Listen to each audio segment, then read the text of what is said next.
Hello, welcome to another tonalist landscape oil painting demonstration. This is your painter in residence, M. Francis McCarthy, and the painting I'm bringing you today is called Countryside After the Rain. It's an 8x10. I painted it about 2 or 3 weeks ago. It's based on a pictorialist photo. I don't know the name of the photographer offhand, but I'm going to give you a little information on pictorialism in just a moment, because I know a lot of people are curious what's going on technically here. We're painting our hardboard. It has been prepped with 2 coats of transparent gesso and sanded in between each layer. The board's then oiled out a little bit just so I can see the true color of the hardboard. And I'm doing an underpainting on top. The grid is basically just a very simple grid that divides the reference image in half each way and the painting in half each way, and it just helps me get my bearings. It's not something like I slavishly hold to. If you've been with me any time at all, you'll know that one of the things I'm always on about is deviating from the reference and not being a slave to the reference. Mostly not because it's some kind of moral bad thing to be a slave to your reference, mostly because it just makes for bad paintings. That's why. So you've got to always use your sense of aesthetics, and things that work as a photo won't always work in a painting. In fact, most of the time. Now, this pictorialism movement is a bit of an exception to that. Let me tell you why. This was well, actually, I'll just read you a bit from Wikipedia here. You ready? Okay, pictorialism is the international style and aesthetic movement that dominated photography during the later 19th and early 20th centuries. There is no standard definition of the term, but in general it refers to a style in which the photographer somehow manipulated what would otherwise be a straightforward photograph as a means of creating an image rather than simply recording it. Typically, a pictorial photograph appears to lack sharp focus, some more so than others. It is printed on one or more colors other than black and white, ranging from warm brown to deep blue, and may have visible brushstrokes and other manipulation of the surface. So they're messing with it as it's, you're making an impression on that plate, and they mess with the image on the print. There's a lot of techniques that they used. I'll leave that. You can go to Wikipedia and get some more, but what I want to say is that it very much was a bunch of guys trying to make painting like pictures with photography. That was their end goal, was to make something that looked painterly. So the compositions tend to be very well thought out. They tend not to have excessive amount of detail. They tend to have a focus and a focal point. It's a wonderful movement in photography, and I recommend you check it out.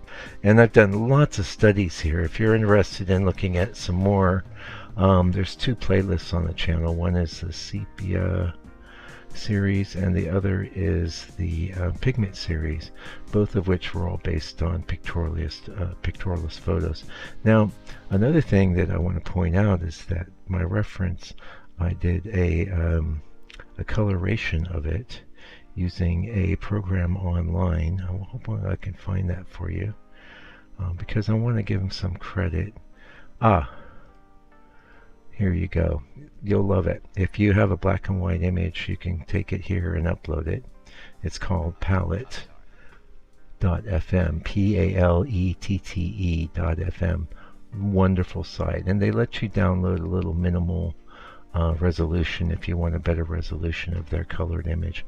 That colorization they do is pretty nice, I have to say, although I just use it as a starting point. Definitely just a starting point, but it was cool. Much better than just working with a straight up tonal image like a sepia tone, which I don't recall if this original was a sepia tone. I know it wasn't actually black and white. It could have been greenish gray and white or something like that. Here's a quick ad for my book. Now, everything I know about painting tonally is in this book. it is only available from me, and it's only going to be available as long as I have copies of it. It's $60. You can order it from my website. It's really a collector's item. Each one's going to be signed and numbered. Chock-a-block with information, and also lots of great reproductions of my paintings, I don't mind saying. So go buy it if you're interested. Link under the video, also on my website. So back into the painting. Yeah, no, a lot of deviation. The thing is with reference, although this reference image was quite painterly looking, and maybe one of the few that could have even stood on its own, I still just am using it as inspiration for a painting. And painting is way different from photography, even though you can paint in a way that looks photographic, of course. But you really have to make some supreme efforts and compromises to do that. So we did pre-mix our colors, and I want to point out that as well as a good look at the reference image that I used to make my painting, are in the members area, and you can get to that by ponying up $6 a month. And people tip in and out, but you have access to hundreds of live videos, and really as educational and helpful as I try to make these 15-minute videos, I think there's absolutely a superior amount of value in the live painting sessions. It's not like you're getting some sort of instruction every second, but we're in the trenches together, and we're working through it, and I'm talking to you. So I think it's invaluable, honestly. I think it's a great deal. So go check it out. Yeah. One of the things that I really looked at, in fact, from the original reference image, one of the things I changed was there was quite a lot more space between these tall vertical, I want to call them cypress trees, they might not be. There's a lot of space between them and the sky, the top of the sky. This is something that you really got to watch out for. You got to watch out for the proportions of everything in your painting and how it relates to the actual board proportions. Okay, 8x10 is really wonderful for vertical images. I don't mind telling you, for horizontal images, you better know what you're doing, and you better and how do I know that? Because I made tons and tons of weak paintings that were 8x10. I had made a policy, a studio policy for, you can see it on this channel, go back to 2015 or so. I think there's a playlist. And what I came up with was I was going to do every painting as a 5x7, which was going to act as my sort of plein air study. And then it was an 8x10, and my logic, my reasoning was that because the area I live in is sort of economically, it's not full out depressed, it's not like third world or anything, but there's not a lot of money here in Fongaray, you know, which is one of the reasons why it's good I have this channel, and I make my paintings available internationally, you know, and I'm able to reach an international audience. So it's a nice place to live, but I digress, you know. But one of my strategies back then was like, I'm saying, okay, I'm just going to paint relatively small because I can sell those affordably.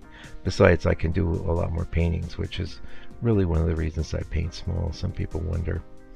But also, 8x10, you get so many frames, so many wonderful ready-made frames in that size. Mostly because it's a portrait size for photography, so you turn it vertically, and it's great for vertical landscape type paintings, but obviously you can make it work for horizontal. I did here. I sussed it out, and my eyes are open, so when I do, for a long time I wouldn't touch the size for horizontal anyway. But after a while I'm like, no, I can figure this out, and I did. It's all about proportions, man. And you know, that's the first really, well, there's so many decisions. Like I make a lot of decisions when I'm prepping my reference, no question about that, but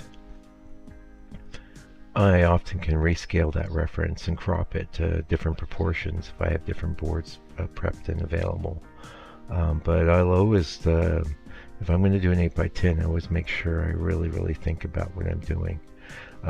Something like an 8 by 12, that's like your standard 35 millimeter film proportion. It's slightly panoramic, and much easier for landscape paintings, but anyway, I've been, digressing and digressing, but it's good. So this, if you pick, and that's covered in the book, by the way, there's a whole chapter on proportion, and where I take a reference image and crop it different ways so you can see the different feelings you get even as a vertical, right? Oh, that's the little puppy, he wants in. Yeah. Hopefully it won't whine too much. We're almost done here. So I did keep the palette real minimal here. I could have dragged the saturation way up, but for me what was interesting was to it did work with quite a limited palette. I wish I'd had that wonderful Paraline green / black I've been a member of the channel sent to me, and I'm absolutely loving it. It's going to be featuring featured in a painting a week or two back, a nice seascape, but it's going to feature in a painting that has a lot of greens coming up, which I did today. Looks pretty good. Pretty happy with it. But being so they do this. This is almost like color grading. They do it in movies all the time now. They take a full bore image and they grade it. So they'll make everything blue or brown, or funny enough, the most popular color grading for movies is orange and teal.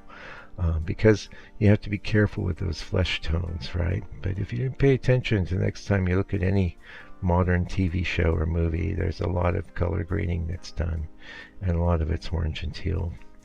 And I think we got just a minute or two left. I think using technology to support your painting process is a real benefit, a real boon.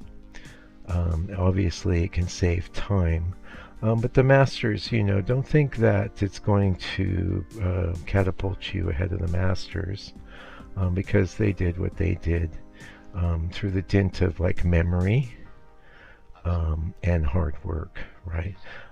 In fact, I was watching a very interesting documentary on I was a real fan of comic books when I was a kid, and I knew a lot about the history of it. And this guy who was talking in the interview was a modern cartoonist, and he was talking about how, in a way, the older cartoonists were so much better because they had to do so much more work. They had to churn it out, and there's something to be said for that. A lot of people don't realize how important it is to do a lot of paintings. They sit there and it's absolutely vital that you strive for excellence with every painting, but not to the point where you're going to keep picking at it, and you're only doing a couple, maybe a week or a month. I would recommend, if that's one of your problems, speed up, work smaller, have a bunch of different reference images ready, do studies after the masters, and make a lot of paintings, and you're going to see yourself really progress in a real way. That's almost the only way that you can achieve mastery. Obviously, you can buy my book and get some tips, or watch a bunch of my videos and get even more tips, and tips are great, but the tips only really mean anything when you're actually applying them to your painting practice. Without that, they may stay in the memory for a little while, but they'll just kind of wither away until you make them your own. You make them a part of your process, and you'll probably find ways of your own to innovate and come up with your own insights. And it all happens when you start working a lot. Anyway, thanks for joining me today. I really appreciate you making it this far. If you did, leave me a comment. Likes are good. I guess YouTube likes. I mean, clicking like button's easy. That you should have done that already. But leave me a comment, or if you have the ability to support my art practice in any way, I really appreciate it. Some of you bought some paintings recently, and I really appreciate that. It's my favorite way to be supported. But you can buy the book. You can send me a donation either through my site, or there's a little thank you button under the video. Anyway, until I come back with another video for your edification and enjoyment, do me a favor, do me a solid. Take good care of yourself, your family, all your loved ones. Stay out of trouble, and God bless you and your family.